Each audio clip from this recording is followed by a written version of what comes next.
Middle east में चल रहे तनाव के बीच ईरान रूस के साथ मिलकर शक्ति प्रदर्शन कर रहा है। जी हां, अमेरिका के दो ध्रुव विरोधी देश रूस और ईरान युद्धाभ्यास कर रहे हैं। 21 जुलाई को ईरान और रूस ने कैस्पियन सागर में 3 दिवसीय संयुक्त नौसैनिक युद्धाभ्यास की शुरुआत की, जिसे कासरेक्स 2025 नाम दिया गया है। इस अभ्यास में ईरान की नौसेना और इस्लामिक रेवोल्यूशनरी गार्ड कॉर्प्स यानी पासदारान इस्लाम के साथ साथ रूस की नौसेना शामिल है। इसका उद्देश्य समुद्री सुरक्षा, खोज और बचाव अभियानों को मजबूत करना और कैस्पियन तटीय देशों जैसे रूस, ईरान, कजाकिस्तान, तुर्कमेनिस्तान और अजरबैजान के बीच सहयोग को बढ़ावा देना है। ये युद्धाभ्यास ऐसे समय में हो रहा है जब मिडिल ईस्ट में तो तनाव है ही साथ रूस और यूक्रेन के बीच युद्ध भी चल रहा है। इस वजह से इस्राइल और अमेरिका के लिए इसके जियोपॉलिटिकल समीकरण जो है वो बेहद महत्वपूर्ण हो जाते हैं। इस्राइल के लिए ईरान का रूस के साथ बढ़ता सैन्य सहयोग गंभीर चिंता का विषय है। ईरान, जो इस्राइल का कट्टर विरोधी देश है, पहले से ही रूस को यूक्रेन युद्ध में ड्रोन और मिसाइलों जैसे हथियारों की आपूर्ति कर रहा है। कासरेक्स 2025 इस रणनीतिक गठबंधन को और मजबूत करता है, जिससे इस्राइल को ईरान की सैन्य क्षमताओं और क्षेत्रीय प्रभाव में वृद्धि का खतरा महसूस हो रहा है।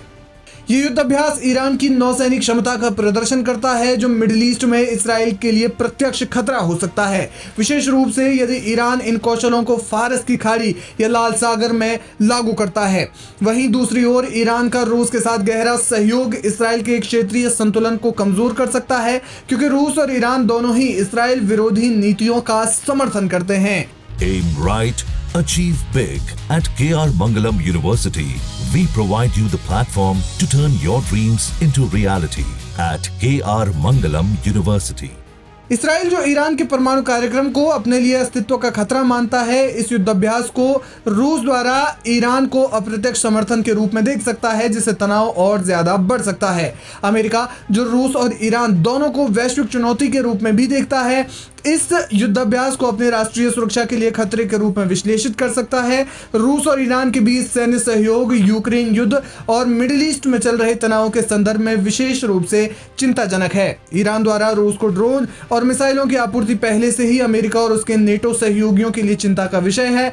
कासरेक्स 2025 इस साझेदारी को और गहरा कर सकता है, जिससे रूस की सैन्य क्षमता बढ़ सकती है। कैस्पियन क्षेत्र में प्रभाव। कैस्पियन सागर में ऊर्जा संसाधनों और व्यापार मार्गों का रणनीतिक महत्व है। इस क्षेत्र में रूस और ईरान का प्रभुत्व अमेरिका के हितों, विशेष रूप से कजाकिस्तान और अजरबैजान जैसे देशों के साथ उसके संबंधों को प्रभावित कर सकता है। बड़ी बात यह है कि अमेरिका ने दोनों देशों पर कड़े प्रतिबंध लगाए हैं। ये युद्धाभ्यास इन प्रतिबंधों के बावजूद रूस और ईरान की एकजुटता का प्रदर्शन है, जो अमेरिकी नीतियों की प्रभावशीलता पर सवाल उठाता है। कासरेक्स केवल एक नौसैनिक युद्धाभ्यास नहीं, बल्कि रूस और ईरान की रणनीतिक साझेदारी का एक शक्तिशाली प्रदर्शन है। इस्राइल के लिए ये ईरान की बढ़ती सैन्य क्षमता और क्षेत्रीय प्रभाव का खतरा प्रस्तुत करता है, जबकि अमेरिका के लिए यह वैश्विक और क्षेत्रीय स्तर पर रूस ईरान गठबंधन के बढ़ते प्रभाव को दर्शाता है। दोनों देशों को इस युद्धाभ्यास के जवाब में अपनी रणनीतियों पर पुनर्विचार करना पड़ सकता है, जिसमें क्षेत्रीय सहयोगियों के साथ साथ गठबंधन को मजबूत करना और सैन्य उपस्थिति बढ़ाना शामिल हो सकता है।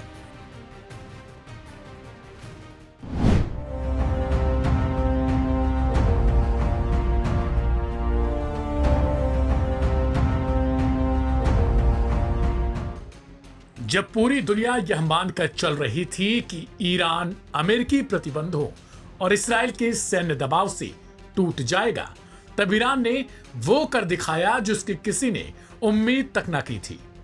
अप्रैल 2024 से मार्च 2025 के बीच ईरान ने 12,290 ट्रिलियन रियाल यानी करीब 14.1 अरब डॉलर का टैक्स राजस्व जुटाया।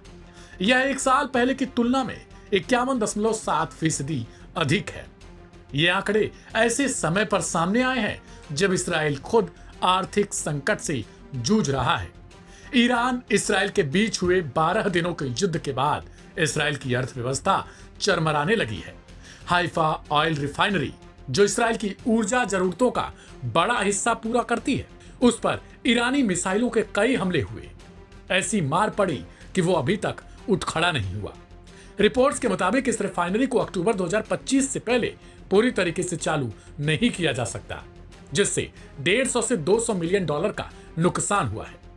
इसके उलट ईरान का कच्चा तेल उत्पादन जून 2025 में सिर्फ 1.87% घटा। यह दर्शाता है कि युद्ध का असर ईरानी अर्थव्यवस्था पर बेहद सीमित रहा। ईरानी मीडिया प्रेस टीवी के अनुसार ईरान की सरकार ने पिछले कुछ सालों में तेल पर निर्भरता कम करने और टैक्स बेस को मजबूत करने के लिए बड़े कदम उठाए हैं। इसका ही परिणाम है कि अब टैक्स से ही ईरान की सरकार अपनी 50% से अधिक बजटीय जरूरतें पूरी कर रही है, जबकि साल 2021 में यह आंकड़ा सिर्फ 30% से भी कम था। यह सफलता इसलिए भी अहम है। Aim right, achieve big. At KR Mangalam University, we provide you the platform to turn your dreams into reality. At KR Mangalam University. क्योंकि ईरान अब भी अमेरिकी प्रतिबंधों के तहत है, जिससे उसकी तेल बिक्री वैश्विक बाजारों में सीमित है। फिर भी ईरान न केवल टिक पाया, बल्कि उसने अपनी अर्थव्यवस्था को विविधतापूर्ण बनाकर स्थिरता और विकास का रास्ता चुना। युद्ध से पहले ईरान और अमेरिका के बीच परमाणु कार्यक्रम को लेकर 5 दौर की बातचीत हो चुकी थी, लेकिन 13 जून को इसराइल ने ईरान पर प्री एम्प्टिव स्ट्राइक के नाम पर हमला किया। इसके जवाब में ईरान ने इस्राएली ठिकानों पर जवाबी कार्रवाई की और यहीं से 12 दिनों का युद्ध शुरू हुआ। इस युद्ध में अमेरिका ने इस्राएल का साथ दिया और ईरान के परमाणु केंद्रों पर हमला किया, लेकिन बाद में जब स्थितियां नियंत्रण से बाहर जाने लगी तो अमेरिका ने खुद सीज फायर की घोषणा कर दी। इस युद्ध के बाद जहां इस्राएल घरेलू असंतोष, महंगाई और संसाधन संकट से गिरा, वहीं ईरान अपनी आर्थिक रिपोर्ट के साथ अंतर्राष्ट्रीय मंच पर यह संदेश देने में सफल रहा कि वह अब आर्थिक रूप से आत्मनिर्भर और रणनीतिक रूप से मजबूत हो चुका है। यह पूरा घटनाक्रम बताता है कि ईरान न केवल कूटनीतिक तौर पर बल्कि आर्थिक स्तर पर भी पश्चिमी दबावों से बाहर निकल रहा है और एक नई क्षेत्रीय शक्ति के रूप में उभर रहा है, जबकि इस्राएल अब अपने ही कदमों से उलझता नजर आ रहा है।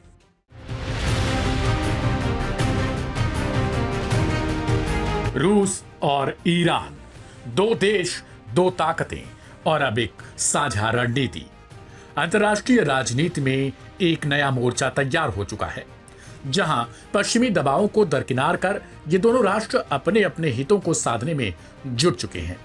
और इस साझेदारी का सबसे बड़ा उदाहरण बना है रूस का येलाबुगा में बना हुआ ड्रोन निर्माण केंद्र, जो अब हर दिन 100 से अधिक शाहिद 136 ड्रोन तैयार कर रहा है।